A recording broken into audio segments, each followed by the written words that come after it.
Que Dios me los bendiga a todos. Darle las gracias por estar aquí nuevamente sintonizándonos a través de las diferentes redes sociales y pues dándole gracias a Dios por esta nueva oportunidad que nos da a todos de compartir nuestra fe para crecer espiritual y para formarnos cada día más. Y definitivamente tenemos que ser hijos agradecidos con Dios, puesto que Él nos los da todo. Él es el que definitivamente le da sentido a nuestras vidas y nos da absolutamente todo, todo, todo, todo, todo. Muy bien, hoy vamos a ver como tema principal, vamos a estudiar las iglesias del Apocalipsis, las 7 iglesias del Apocalipsis.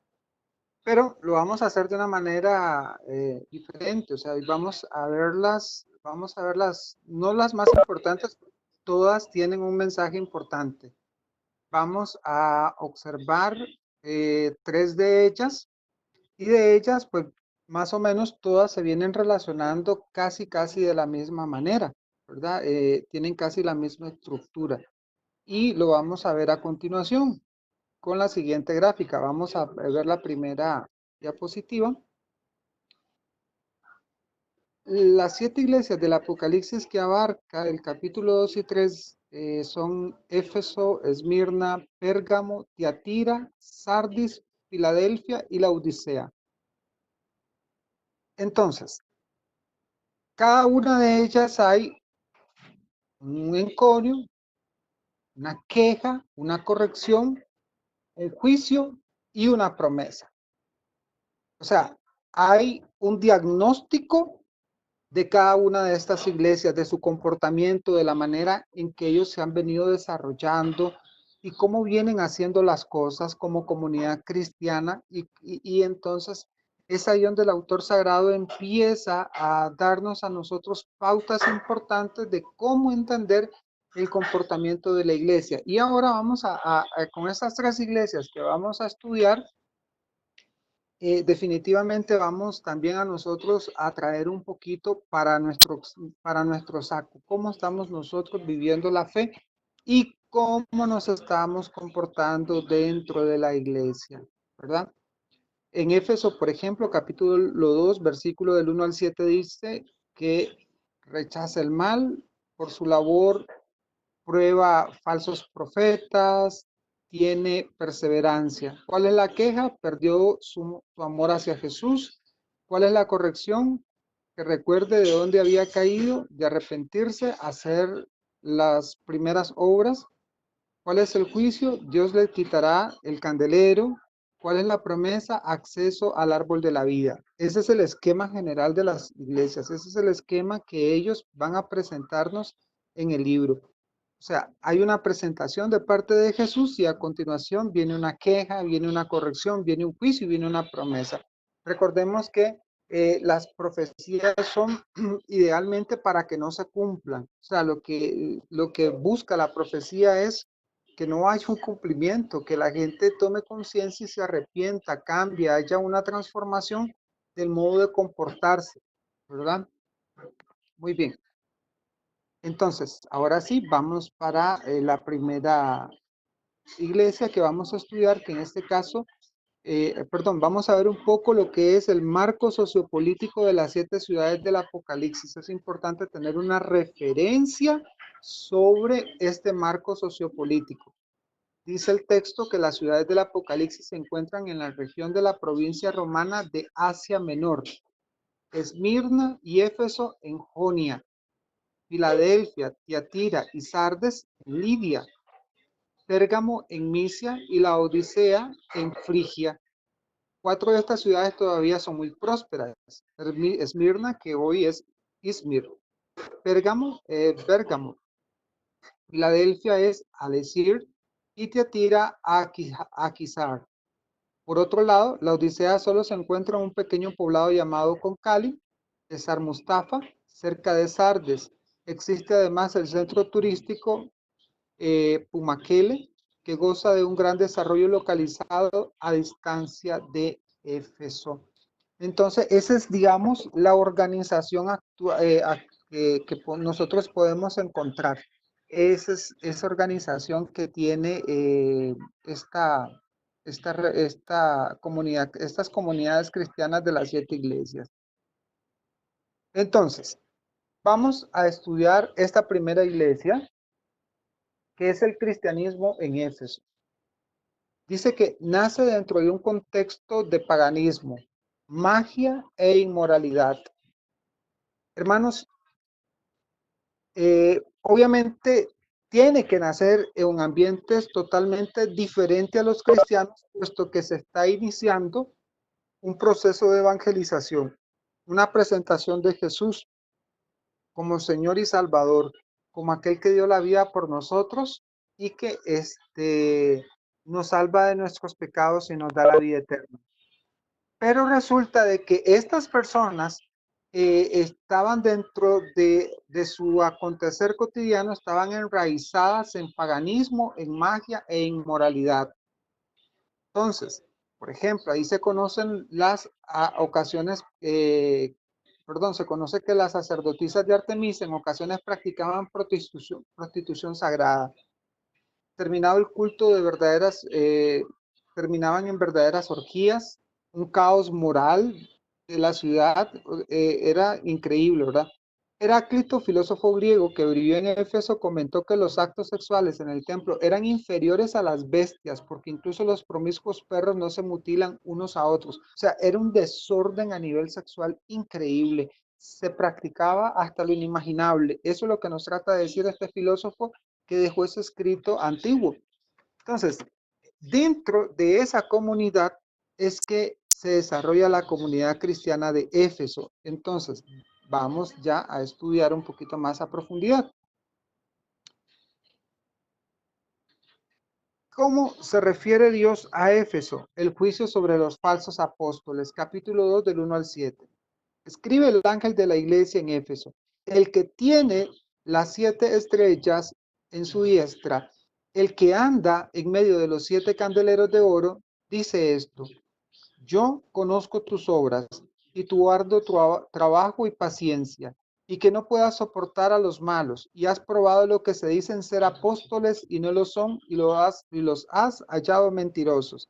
¿Recuerdan que en la clase anterior habíamos dicho que aparecían algunos nombres como los Nicolaitas, los Baalamitas? Hoy los vamos a ver, porque muchos de estos hombres fueron diáconos ordenados por la iglesia y cometieron pecado.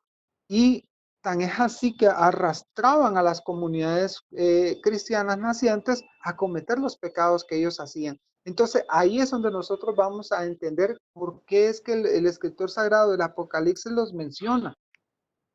Entonces dice el texto en el versículo 2, y que no puedes soportar a los malos, y has probado los que se dicen ser apóstoles y no lo son, y has hallado mentiroso. Hermanos, recuerden de que en la carta de San Juan, en la primera carta de San Juan, dice que el anticristo son todos aquellos que habían estado con nosotros, que de aquí salen los anticristos, los que se oponen a Cristo, los que se oponen a su mensaje, y que eran de nosotros, pero que al final pues nunca fueron de nosotros, puesto que ellos creían en sus propias ideas de un Jesús diferente al expuesto en el Evangelio. En el versículo 6 dice: pero tienes esto que aborreces, las obras de los Nicolaitas, las cuales yo también aborrezco. El que tiene oído que oiga lo que el Espíritu dice a las iglesias. Entonces, hermanos, Éfeso era un semillero de ocultismo dentro de los judíos, de artes mágicas dentro de los judíos. Y en Hechos, capítulo 19, versículo del 13 al 15, y en el 18 y 19 podemos encontrar esas referencias a las cuales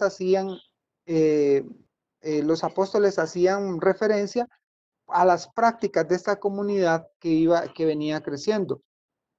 Por todo el mundo del siglo I, el judaísmo apóstata se adaptaba a las numerosas ideologías y prácticas paganas, desarrollando cepas primitivas de lo que más tarde vino a conocerse como el agnosticismo. Entonces se dan cuenta, hermanos, cómo estos judíos se adaptaban a esas falsas enseñanzas, a esos falsos maestros, y ellos muy fácilmente seguían la corriente. Creo que, como les dije desde el principio, podemos hacer una referencia a nuestro mismo modo de comportar. Hoy podemos ver, hermanos, cómo muchas de nuestros hermanos creen, por ejemplo, en la famosa angelología. O sea, nosotros tenemos un culto específico hacia los ángeles, pero hoy por hoy estamos siguiendo otro tipo de enseñanzas de la nueva era, o le estamos dando importancia a muchos elementos no cristianos, pero que los queremos introducir dentro de nuestra fe, como por ejemplo el yoga.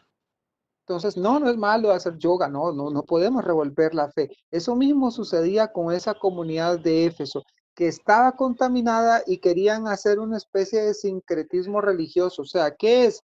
Revolver lo cristiano con lo pagano. De ahí es donde surge el agnosticismo, de una mezcolanza entre ambos. Por eso es que el Papa Francisco siempre nos invita a no licuar la fe, mantenernos dentro de la doctrina de la Iglesia. Continuamos. Según Irineo, obispo del siglo segundo, Irineo es obispo ordenado del siglo segundo, es un obispo muy importante, es discípulo de Policarpo, que a la vez Policarpo era discípulo de Juan, o sea, hay una relación, digamos, bastante cercana. Los Nicolaitas, dice, son seguidores de aquel Nicolás que fue uno de los primeros ordenados al diaconado por los apóstoles, Hechos capítulo 6, versículo 5. Ojo, el modo que presentan. Vivían en libertinaje desenfrenado, enseñando que daba lo mismo practicar el adulterio o no, comer cosas sacrificadas a ídolos. Recuerden que en Deuteronomio la prohibición de comer carne no es en sí la prohibición de comer carne. La prohibición es que no se coma carne de aquellos animales que habían servido para rendir culto a dioses falsos. Esa es la diferencia. Entonces, eso mismo, pues, esas prácticas un tanto corrompidas de parte de los Nicolaitas, de parte de los seguidores de este Nicolás, entonces es el comportamiento de ese pueblo. Esa fotografía que ustedes pueden ver ahí corresponde a Éfeso, ¿verdad? A las ruinas de Éfeso, de lo que ha quedado, que es ahora un centro turístico. Bueno, ahí se las pongo para que ustedes conozcan un poco de la arquitectura de esos años. Los cristianos, vamos a la otra presentación, los cristianos de los que se habla en Apocalipsis vencieron al diablo por medio de la sangre del cordero y de la palabra del testimonio de ellos, capítulo 12, versículo 11. La cuestión no es victoria o derrota.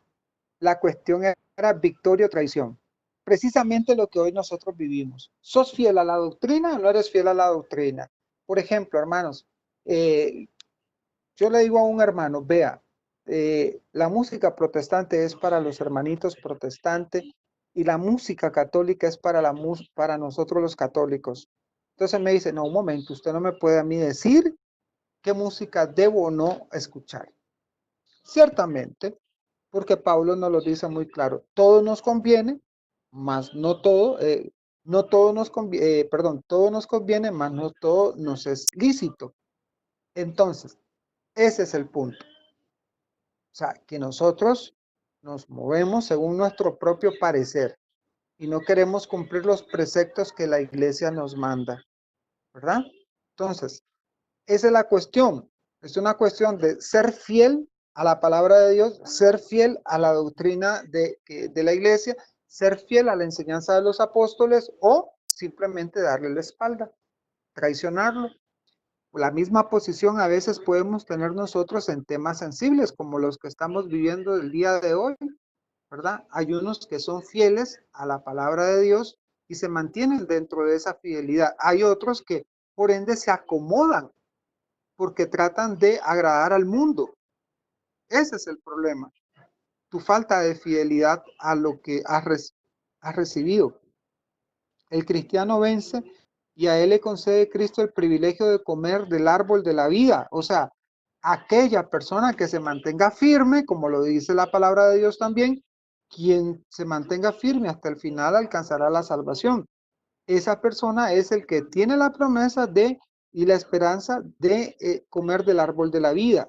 ¿Cuál es el árbol de la vida? Pues para nosotros la Eucaristía. Aunque la plena consumación de esta promesa se presenta al final de la historia, es una posesión actual y creciente del pueblo de Dios, por supuesto, porque lo tenemos aquí, ahora, en la Eucaristía. Al obedecer a su Señor y tomar dominio sobre la tierra, porque el árbol de la vida es Jesucristo mismo, y participar del árbol es poseer las bendiciones y los beneficios de la salvación. En Cristo, el cristiano vencedor tiene el paraíso restaurado en esta vida y para siempre. Por supuesto, recordando la promesa eucarística que Jesús nos hace de que hasta el fin de los tiempos estará con nosotros y que los que coman el pan de vida eterna tendrán salvación eterna también. Entonces, es esa la cuestión, la fidelidad a la enseñanza apostólica, a la iglesia, a Cristo mismo, a la palabra. Esa es la cuestión de Éfeso. Entonces, Éfeso se debate en esa disyuntiva. Es que vean, me gusta a mí el sacramento del matrimonio, pero ¿por qué si yo me divorcio no puedo volver a comulgar? ¿Por qué no puedo tener dos? En la Biblia la gente tenía, los señores tenían dos, tres, cuatro mujeres. ¿Y yo por qué solo con una? Es una cuestión de fidelidad, de conocer la doctrina. Por eso es importante, hermanos, que nos formemos, que solidifiquemos y enraicemos bien nuestras bases cristianas para que nosotros podamos conocer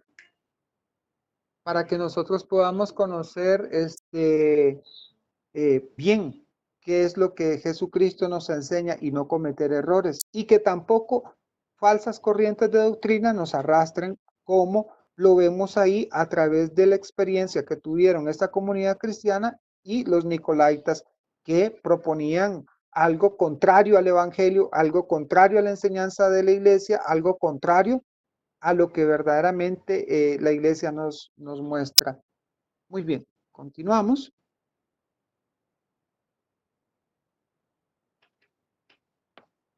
Juan menciona un grupo de herejes de Pérgamo, los cuales llama seguidores de Balaam. Ven, estos son el otro grupo. Está ahora los nicolaitas y ahora los balamitas, en el capítulo 2, versículo 14. ¿Qué significa Balaam? En hebreo significa conquistador del pueblo. Juan está haciendo un juego de palabras enlazando a los nicolaitas de Éfeso con los balamitas de Pérgamo. En realidad, Juan nos dice claramente que las doctrinas de ellos son las mismas, o sea, el contenido doctrinal que ellos enseñan es el mismo, la corrupción de la palabra de Dios, porque eso es lo que ellos hacen, corromper a las comunidades, introduciendo doctrinas extrañas dentro de las iglesias cristianas nacientes. Entonces, en realidad Juan nos dice claramente que las doctrinas de ellos son las mismas, de la misma manera que Nicolás y Balaam son equivalentes lingüísticos el uno del otro. Son también teológicamente equivalentes. Los nicolaitas y los balamitas participan de un culto herético. Ese es el asunto.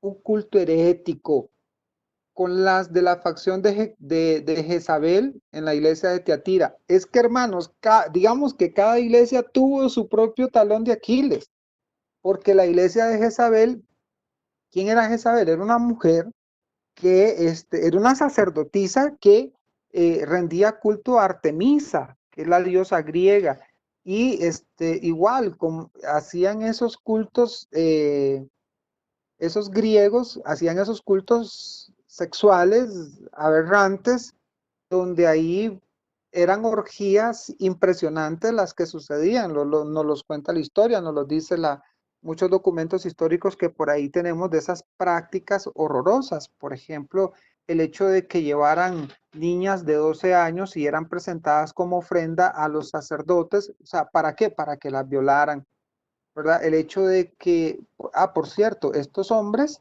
los cristianos, algunos esclavos y otros libres, participaban de estos cultos, ¿verdad? Y sobre todo que estos cultos se realizaban en tiempos de solsticio, en tiempos de primavera. Entonces, en las plazas públicas se armaban esos cultos, esas orgías, y eran orgías todos contra todos. Y ese es el asunto. O sea, imagínense ustedes estar en medio de eso.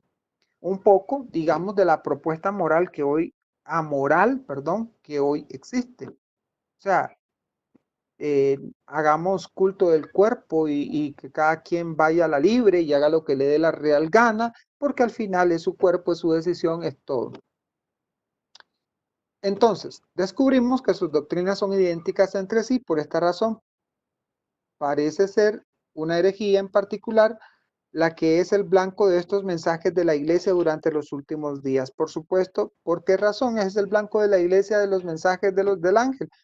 Porque los está invitando al cambio, a reanudar el pacto, a restablecer ese pacto que esta gente había echado a perder con su comportamiento moral, con el abandono de la sana doctrina y el aceptar doctrinas falsas. Por esa razón es que viene la parte de la corrección, el llamado de atención, ¿verdad? Y adelante, y también está la profecía, que es donde les dice, si ustedes no corrigen, si ustedes no enderezan el camino, si ustedes no ponen sus barbas en remojo, se les retirará el candelabro. O sea, se les quitará la luz, se les desplazará a ustedes. Entonces, tienen que entrar en razón, tiene que haber un cambio, tiene que haber un proceso de conversión para que no suceda lo que se está diciendo. Una herejía que trataba de seducir al pueblo de Dios hacia la idolatría y la fornicación, como había predicho Pablo. Ojo, habían surgido lobos dentro de la comunidad cristiana, intentando devorar a las ovejas, y era el deber de los pastores ángeles estar en guardia contra ellos, expulsarlos de la iglesia. O sea, era un momento difícil, difícil porque a estas personas habían que expulsarlas, habían que quitarlas, o sea, no se podía permitir que una manzana podrida corrompiera al resto de la comunidad cristiana. Hermanos, ¿cuánta de esa valentía nos hace falta hoy? Hermanos, ¿cuánta de esa valentía ocupamos hoy de poder expulsar aquello que no nos está sirviendo? Y perdón, no falto a la caridad, no falto a la caridad, hermano. Hoy en día no podemos estar con posiciones ambiguas. Hoy de verdad necesitamos posiciones claras, firmes, palabras directas, que anuncien y denuncien lo que sucede. Sin embargo, hoy tenemos miedo en aras de derecho, de tolerancias, de un montón de palabras que no encajan. Las cosas son como son, ¿verdad? Entonces es ahí que nosotros debemos como estas iglesias de Éfeso, estas 7 iglesias de Apocalipsis, comenzar a entrar en razón. Yo voy a recomendar, por favor, la lectura obligada de estos textos de cada una de las iglesias y que vayamos haciendo nosotros un mismo examen a la luz de estas iglesias para que nos demos cuenta cómo estamos viviendo nuestra fe. Muy bien, ahora vamos a hablar de Esmirna, ¿verdad? Esmirna es otra iglesia, pero con otra característica bastante diferente. O sea, si bien es cierto, todas tienen la misma secuencia, la presentación de Jesús, la lista de cosas, digámoslo así, de cosas buenas, de cosas negativas, de cosas difíciles, de un montón de situaciones que se dan, pero, pero esta iglesia en particular tiene un problema y es la circunstancia de que ellos viven en carne viva la persecución contra los cristianos. Esta es la iglesia perseguida, esta es la iglesia que definitivamente va a ofrendar vidas en favor del reino de Dios, ¿verdad? Esta es la iglesia que no la está pasando muy bien. Hoy, por ejemplo, nosotros podemos ver esta iglesia reflejada en China, podemos ver esta iglesia reflejada en África, podemos ver esta iglesia reflejada en los países que profesan la religión musulmana y donde por ser cristiano usted puede morir por solo por el hecho de ser cristiano. En China usted puede ser preso por el hecho de ser cristiano. En África usted puede morir por el hecho de ser cristiano. En los países árabes usted puede morir si usted es cristiano. Y escribe el ángel de la iglesia de Esmirna, el primero y el postrero, el que estuvo muerto, vivió, dice esto: yo conozco tus obras y tu tribulación y tu pobreza, pero tú eres rico. Y la blasfemia de los que se dicen ser judíos y no lo son, sino sinagogas de Satanás. Ojo, ¿cómo le llama? A los falsos cultos, a los falsos profetas, a los falsos apóstoles, que ellos se reúnen dentro de sinagogas de Satanás.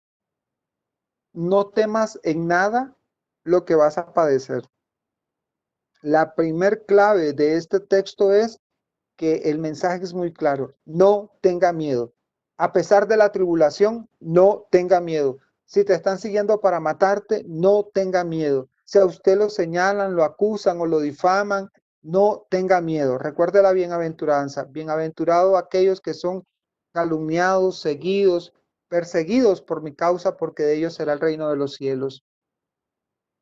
He aquí, el diablo echará a algunos de vosotros en la cárcel para que seáis probados y tendréis tribulaciones por 10 días.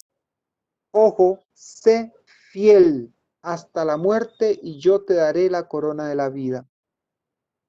Perseverar en la fe con fidelidad, hermanos. Con fidelidad. Es que no es lo mismo ser o no ser o no ser fiel trae sus diferencias. Ser fiel es una entrega total a lo que usted cree. Usted ama a su esposa, es una entrega total y le es fiel en todo momento. Usted ama a su familia, es fiel totalmente, ¿verdad? Así tiene que ser. Y es así como en todos los planos de nuestra vida nosotros tenemos que ser fieles.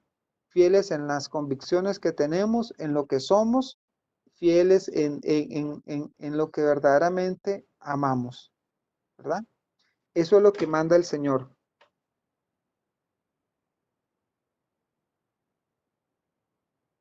Es, el que venciere no sufrirá daño de la segunda muerte. Ah, qué interesante. Esta frasecita en particular es muy interesante. El que venciere no sufrirá daño de la segunda muerte. ¿Cuál segunda muerte, perdón? ¿En qué me perdí? Bueno, la segunda muerte es esa, la que usted va a tener cuando esté en el juicio delante de Dios. Muy bien. Yo sé que todo lo está soportando. Les asegura el Señor que se identifica con ellos en su sufrimiento hasta el punto de que en toda angustia de ellos, Él fue angustiado. El Señor les está diciendo, esta comunidad cristiana, de que así como ellos sufren la persecución, el martirio, el dolor, porque eran terribles, hermanos, los castigos que sufrían esta gente, así como sufren ellos, también Cristo sufre. Y nos ponen de referencia Isaías 63:9 y los versículos 2 y 3, donde nosotros podemos ver cómo el dolor de Cristo, el dolor de ese Dios que nos ama tanto, es dolor también. A Él le duele ver a sus hijos pasar por dificultades. A Él le duele ver a sus hijos tener problemas que los angustien, que los sofoquen, a Él también le duele. Porque recordemos que nuestra iglesia es un solo cuerpo y que si una parte de tu cuerpo está maltratada, todo de tu cuerpo sufre. Si una parte de tu cuerpo se lastima, todo tu cuerpo está lastimado. Porque no podemos decir, esta mano no es de mi cuerpo, ni esta oreja es de mi cuerpo, ni este ojo no pertenece a mi cuerpo. Todos somos un solo cuerpo y todos tenemos carismas distintos y ocupaciones distintas, sin embargo pertenecemos a un mismo cuerpo. Y en ese cuerpo la cabeza es Cristo, por lo tanto, ese sufrimiento que vamos a tener, pues obviamente ese sufrimiento también Cristo lo sufre. Él sabe todo sobre la blasfemia de sus perseguidores también, los que dicen que son judíos y no lo son. Aquí el Señor es explícito sobre la identidad de la oposición que enfrentaba a la iglesia primitiva, los que de otra manera eran conocidos como Nicolaitas, los seguidores de los falsos apóstoles Balaam y Jezabel. Son definidos aquí como los que afirman ser judíos, hijos de Abraham, pero en realidad son hijos del diablo. Estos son los israelitas que han rechazado a Cristo y han rechazado así al Dios de Abraham, Isaac y Jacob. Es que es evidente, hermanos, que hay, digamos, estas personas rechazan la sana doctrina. Y hoy lo podemos ver, hay mucha gente incluso no tiene que ser protestante, tiene que ser cristiano católico, que se identifican de esa manera. Y usted le dice, ¿por qué no se confiesa? Porque yo no me confieso con un pecador. Ya me voy a confesar con un padre que peca igual y yo. No has entendido el sacramento, hermano. Es que no es el cura, no es la persona en sí quien te confiesa, es Cristo que actúa a través que es diferente. Entonces, rechazan la enseñanza de Jesús, aunque dicen se llamar cristianos. O, por ejemplo, no, pues, ¿por qué no aprobamos entonces las pastillas anticonceptivas? ¿Cuál es el problema? ¿Para qué traer a un niño al mundo? La iglesia tiene que cambiar. Eso es lo que nos dicen. La iglesia tiene que cambiar, la iglesia está vieja, la iglesia ya no puede seguir actuando de la misma manera, pero es que el plan de Dios es diferente al tuyo y Dios sabe lo que es mejor para cada hombre. Y sin embargo, tú quieres jugar a ser Dios, por eso es que hacemos lo que hacemos, por eso es que no respetamos la vida, por eso es que no respetamos nuestra familia, por eso es que no respetamos los matrimonios, por eso es que no respetamos nada, porque queremos hacer con nuestro criterio, tomar nuestras propias decisiones sin que nadie nos diga absolutamente nada. Pues esos son los falsos judíos, esos son los falsos cristianos. Vamos a la otra positiva.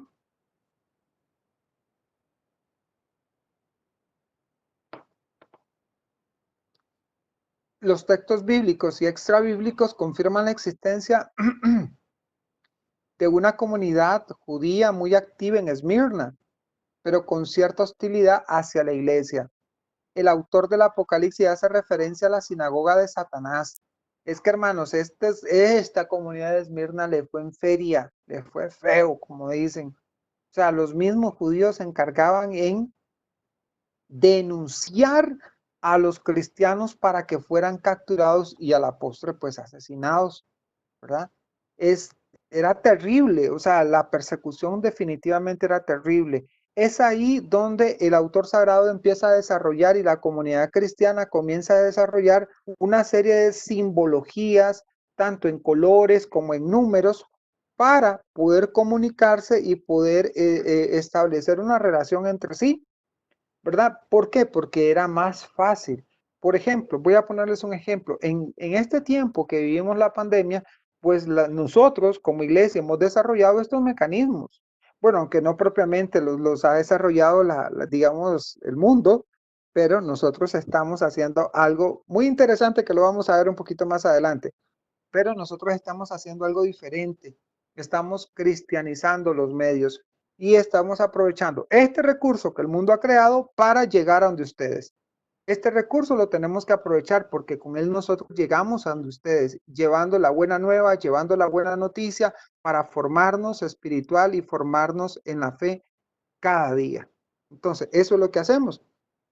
Entonces, esta gente de Esmirna, estos judíos, digámoslo en manera coloquial, popular, eran sapos que denunciaban a los cristianos. Del mismo modo, la carta de Filadelfia dice, mira lo que haría la sinagoga de Satanás a los que se dicen judíos sin serlo, pues mienten, haré que salgan a postrarse a tus pies, desconociendo que yo les amo. No es posible saber cuáles serían los motivos que habrían suscitado tal oposición. Algunos años después, Ignacio de Antioquía, el 12º mártir cristiano en esta ciudad, en el año 115 después de Cristo, caminó a su martirio y dirige una carta a la comunidad cristiana de Esmirna, donde afirma que dicha iglesia estaba conformada por judíos y gentiles. Hermanos, es aquí donde nosotros vamos a encontrar un pasaje de que si tú eras cristiano, tú no podías comprar, no podías hacer nada. Tenías que participar de los cultos paganos. Entonces, eso les costaba la vida, porque esas comunidades cristianas no estaban dispuestas a renunciar a Jesús. Y vuelve otra vez el tema de la fidelidad a la palabra de Dios. Vuelve nuevamente el tema de esa fidelidad absoluta a los mandamientos del Señor. Hoy en día, qué difícil, qué difícil.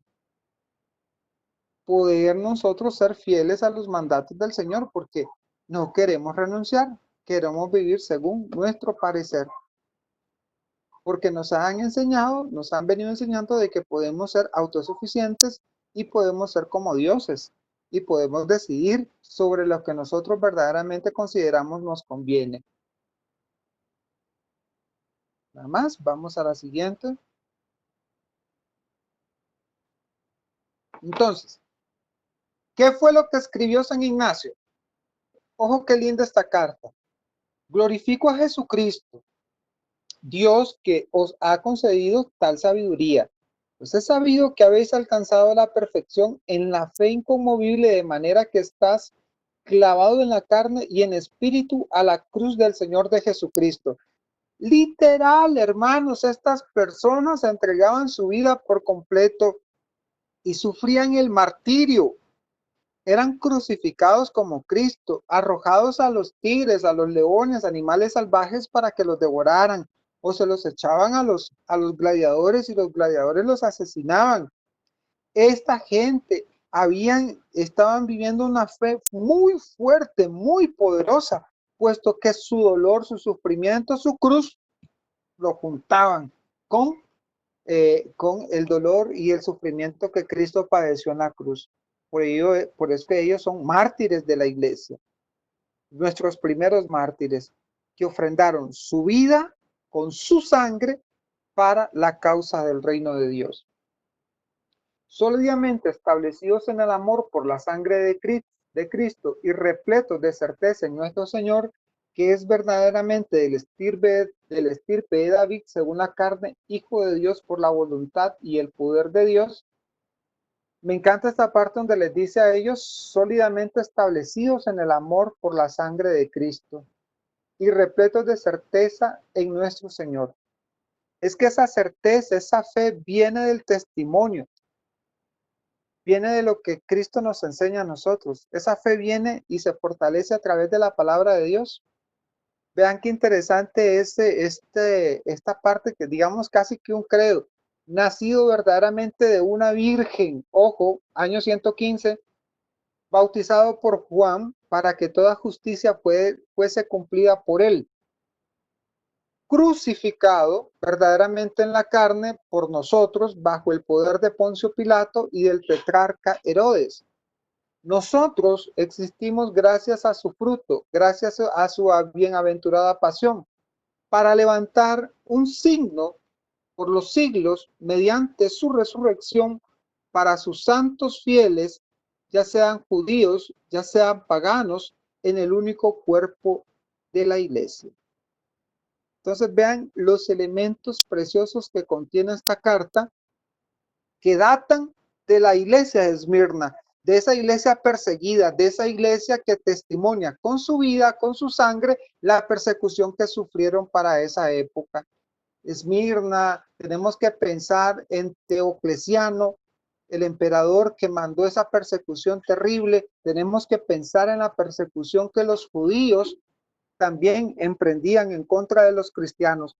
Y ahí es donde viene todo el desarrollo de las figuras, de ese lenguaje que el escritor sagrado también lo pone de manifiesto en el libro del Apocalipsis, lenguaje que usted católico y yo católico podemos entender, puesto que es un lenguaje propio de nosotros, donde nosotros sabemos el significado de ciertas cosas que para otras simplemente pasarían desapercibido. Por eso es que ellos utilizaban símbolos como el pescado o utilizaban números para identificar lugares, nombre, cosa o persona, de la misma manera colores, de la misma manera figuras extrañas o figuras conocidas para hacer referencia a lugares, personas o cosas, como por ejemplo, como cuando Pedro saluda a la comunidad cristiana diciendo saludos desde la Babilonia, refiriéndose. ¿Y dónde estaba Pedro? Pues en Roma, pero él manda ese saludo, digamos, en clave. ¿Para qué? Para que todos entendieran de que Pedro se encontraba en Roma. Muy bien, vamos entonces a la siguiente iglesia. Hermanos, como les digo, no podemos abarcarlas todas porque entonces tendríamos que entrar en un montón de super detalles, pero casi todos siempre van a llevar la misma tónica. Primero el saludo de Cristo, luego vienen las cosas buenas, luego viene la promesa, luego viene el llamado de atención, o sea, el diagnóstico completo que nosotros lo vimos en el cuadro anterior. Hoy vamos a ver, digamos, 3 iglesias para que nos pueda alcanzar el tiempo. Ya después las otras las estudiaremos en otro momento. Muy bien. ¿Por qué la iglesia de la Odisea? Porque es una iglesia bastante interesante, hermanos. Es una iglesia definitivamente que hoy en día es algo que nosotros vivimos de manera muy, muy común, muy recurrente. La Odisea es el juicio contra los tibios. Ojo, Cristo se identifica de 3 maneras. Primero, Jesús dice, Él es el amén. Esta es la palabra familiar a todos los cristianos. La repetimos al final de nuestros credos, nuestros signos y nuestras oraciones. Y a veces ponemos algún meme ahí o algo, qué sé yo, y también decimos amén, que así sea, ¿verdad? Entonces, es importante. Vamos a ir a la otra diapositiva para que la veamos.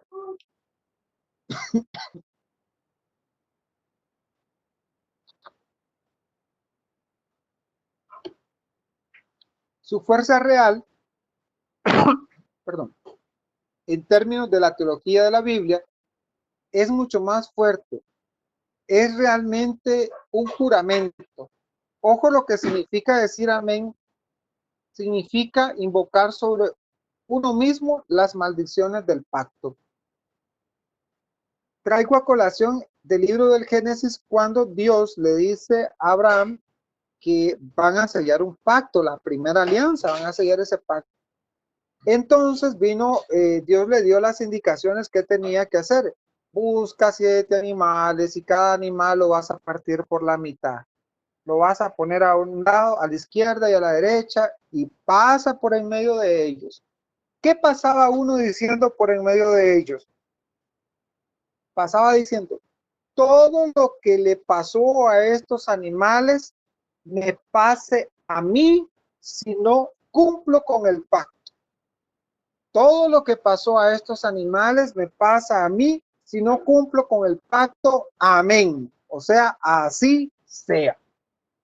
Ese amén tiene una connotación dentro del pacto. Y cada amén que nosotros hacemos dentro de la liturgia, dentro de nuestras celebraciones, como el gran amén que tenemos que hacer dentro de la liturgia, dentro de la misa, pues ese gran amén lleva esa connotación, ¿verdad? ¿Ves? Como lo dice, Jesucristo es la garantía de las promesas del pacto. Por su perfecta obediencia, sacrificio, expiación y continua intercesión delante del tribunal celestial. Nuestro amén es una respuesta litúrgica a la palabra de Dios, a la vez un juramento y un reconocimiento de que nuestra salvación depende completamente, no de nuestra observancia del pacto, sino de la perfecta observancia del pacto por Cristo Jesús.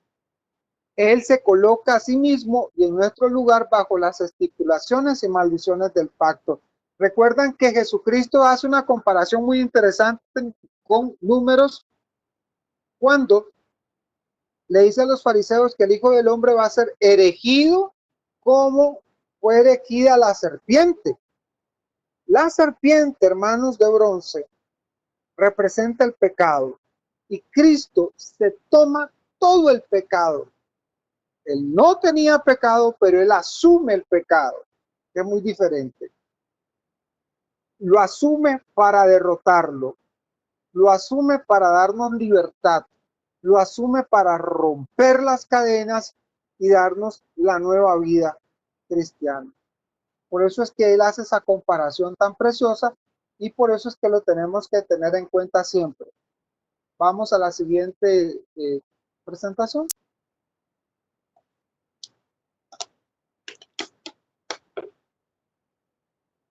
Lo segundo, significa que Jesús también es testigo fiel y verdadero.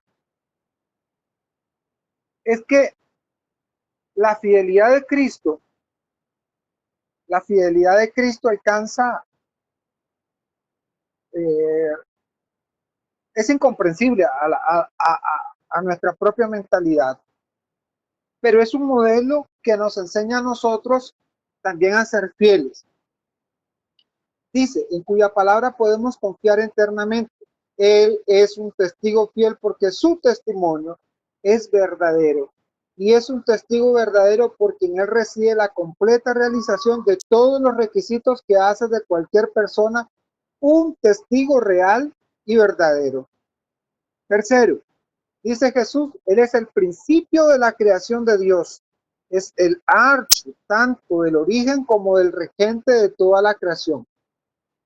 Y aquí vamos a ver Colosenses 4:16 cuando dice, Él es imagen del Dios visible, Él es primogénito de toda la creación, porque en Él fueron creadas todas las cosas que hay en el cielo y en la tierra, visibles e invisibles, sean tronos, dominios, principados, potestades. Todo fue creado por medio de Él y para Él. Todo fue creado por medio de Él y para Él. Hermanos, todo es todo. Completamente creado por medio de Él y para Él. Muy bien. Ahora sí, entremos a la Odisea. La Odisea era una iglesia tibia, no era ni fría ni caliente. Y a veces tenemos un concepto bastante, vamos a ver, bastante, mira, vos no sos ni chicha ni limonada, decimos a lo tico, ¿verdad? ¿Qué dice? Esto se ha interpretado a menudo como si caliente significase piadoso entusiasmo y frío significase antagonismo, impío. Pero hay otra explicación que se ajusta mejor al contexto histórico y geográfico. Ahora vean este detalle interesante. La Odisea está situada entre dos ciudades importantes, Colosas y Hierápolis. Colosas, acuñada en un angosto valle a la sombra de elevadas montañas, estaba regada por helados arroyos que se precipitan desde la altura. En contraste a Hierápolis, era famosa por sus calientes manantiales de agua minerales que fluían desde la ciudad y atravesaban una alta llanura hasta caer en cascada por un precipicio que daba frente a la Odisea. Entonces hay dos ciudades que franquean la Odisea, pero vamos a ver qué sucede con esas ciudades. Vamos a la siguiente diapositiva. Para cuando el agua llegaba al suelo del valle, estaba tibia y putrefacta, nauseabunda. Por lo tanto, ojo, en Colosas uno podía refrescarse con agua de beber, clara, fría, vigorizante. En Hierápolis uno podía curarse bañándose en sus pozas de agua caliente cargada de minerales. Pero sin embargo en la Odisea las aguas no eran ni calientes para recobrar la salud, ni frías para beber. En otras palabras, la acusación directa a la Odisea es que es inútil. Esa iglesia no sirve para nada. Vean qué duro, hermanos, esas palabras. Vean qué fuertes palabras tiene Jesucristo para esa iglesia. Ustedes saben que a estas alturas del partido nos dijeran eso. La iglesia laodicense ni cura la enfermedad, ni sirve para calmar la sed de los resecos labios y gargantas abrasadas. La clase de cristianismo representado por la Odisea es inútil. Hermano, si hay algo que uno le tiene que tener miedo, porque es algo que te ciega, te venda la vista por completo, es ser tibio. Sí. Es que el que es frío es frío. El que es frío definitivamente está alejado. Pero ¿y el tibio? El tibio que le caen todas las aguas, habidas y por haber. y las reciben. No saben si vienen contaminadas, sí o no, no importa esa agua, véngase. No saben qué trae esa agua, si vienen con bacterias, con cualquier cochinada. No, no, no, mira, se ve limpia, véngase. ¿Cuántos de nosotros somos así? ¿Cuántos de nosotros estamos como la Odisea? Tenemos una fe que es, digamos, relativista. No, mira, es que el yoga es ejercicio y no hace ningún daño. No, mira, es que las piedras y esas cositas que yo uso, no pasa nada. Entonces no hay ningún problema. Uso un cordoncito rojo con una medallita de San Benito y a la par un ojo. No pasa nada. ¿Verdad? O como el Dios que se inventan algunos. Mira, sí, yo creo en Dios y le piden permiso al diablo para hacer sus fechorías, ¿verdad? Entonces, son cosas como esa, hermanos, las que nosotros debemos de considerar. ¿Qué tipo de agua es la que está llegando a nuestras fuentes? ¿Qué tipo de agua es la que nosotros estamos dando a los hermanos que tanto necesitan y tienen sed? ¿Agua que cure? ¿Agua que quite la sed? ¿Qué tipo de agua somos? ¿O es como estas personas que cuando llegaba el agua ya a su lugar ya no servían para nada, porque era una agua podrida, putrefacta, nauseabunda, olía mal, hermanos? Entonces, es ahí donde nosotros debemos de preocuparnos por definitivamente tener una buena fuente de agua. Y esa buena fuente de agua se llama Cristo. Un agua fiel a su testimonio. Un agua fiel a ese testimonio que Jesús nos da. Y hermanos, uno de los principales problemas que tenemos nosotros como iglesia es la fidelidad al mensaje, porque nosotros somos muy de nuestro propio parecer y queremos hacer las cosas como nos da la gana.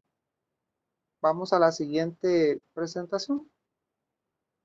El llamado al cristianismo es no a mezclarse con el ambiente pagano, ojo qué interesante esto, sino a convertirlo, a reformarlo, a reconstruirlo en términos del consejo total de Dios como lo ha mandado su palabra, como lo que estamos haciendo nosotros. Dejémonos de cuenta, el Internet tiene demasiados problemas. Acceso fácil a la pornografía, acceso fácil para la brujería, acceso fácil para lo que a ustedes se les dé la gana. Ese es el Internet. Sin embargo, lo que hacemos nosotros al hacer transmisiones, al publicar cosas que refieran a Dios, también lo estamos cristianizando. Le quitamos esa parte mundana y le insertamos parte de luz. Si una iglesia no está transformada a su sociedad, si no está y no está cristianizando la cultura, ¿para qué sirve? Esa es la gran pregunta. Si nosotros no estamos transformando nuestra comunidad, nuestros grupos, nuestra realidad, ¿para qué sirve? ¿Para qué sirve? ¿Para qué sirve si yo voy a unir mi criterio al mundo, por ejemplo, como lo hizo ahora lamentablemente las palabras de Monseñor Buigues? Lamentable, ajustándose al mundo y olvidando la fidelidad a la palabra de Dios. Si la sal se desvaneciera, ¿con qué será salado? No sirve más para nada, sino para ser hecha afuera y hollada por los hombres. Por eso, porque eres tibia, te vomitaré de mi boca. Esto es un eco de Levítico. En ninguna de estas cosas os amancillaréis, pues en todas estas cosas se ha corrompido las naciones que yo he hecho delante de vosotros, y la tierra fue contaminada. Yo visité su maldad Yo visité su maldad sobre ella, y la tierra vomitó a sus moradores. Guardad, pues, vosotros mis estatutos y mis ordenanzas. Otra vez, mantenete firme en la fe.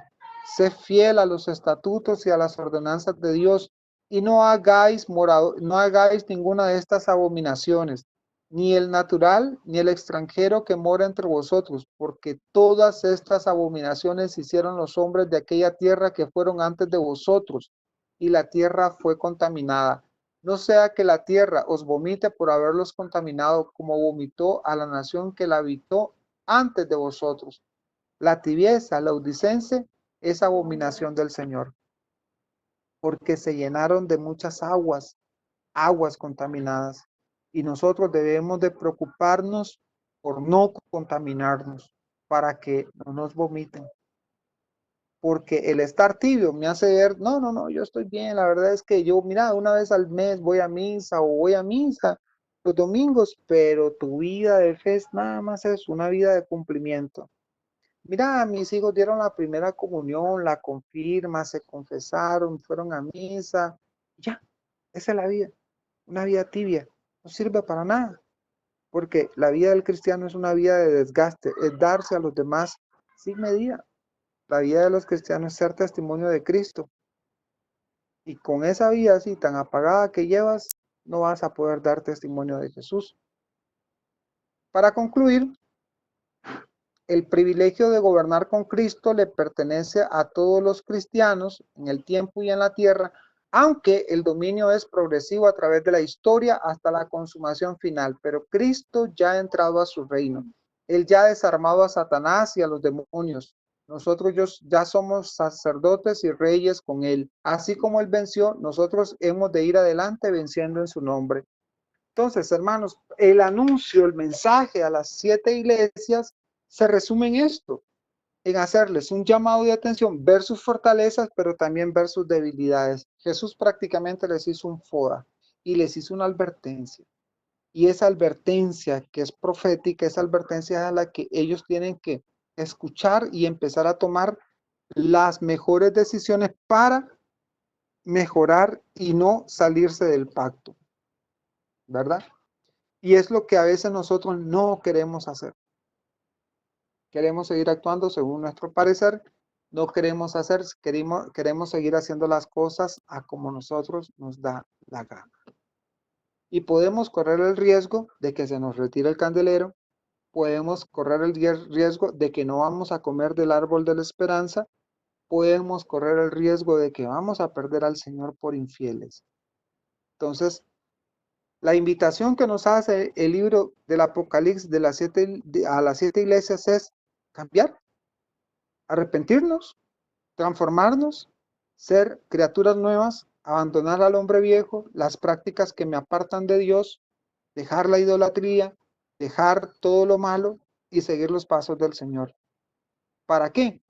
Para vencer con Él, para que ya seamos parte de ese reino, siendo reyes y sacerdotes con Él, ¿verdad?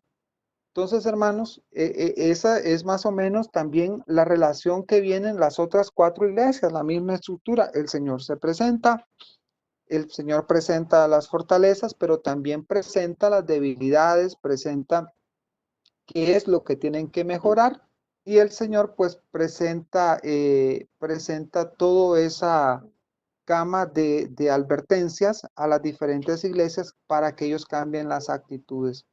La próxima semana, si ya Dios lo permite, vamos a estar viendo las figuras específicas del Apocalipsis. Ya vamos a ver quién es la bestia, quién es la ramera, quién es los diferentes personajes extraños que aparecen por ahí, el dragón, la mujer. Entonces, todo eso, pues para ir descubriendo ese lenguaje simbólico y ese lenguaje que tiene el Apocalipsis. Entonces, esperarlos, ¿verdad? La próxima semana, darles gracias a Dios porque nos dio la oportunidad de compartir un tema más. Ya vamos, cómo pasa el tiempo rápido, ya vamos por el 4.º tema y esperando en Dios pues seguir avanzando y contar pues siempre con la sintonía y la presencia de ustedes. ¿Preguntas?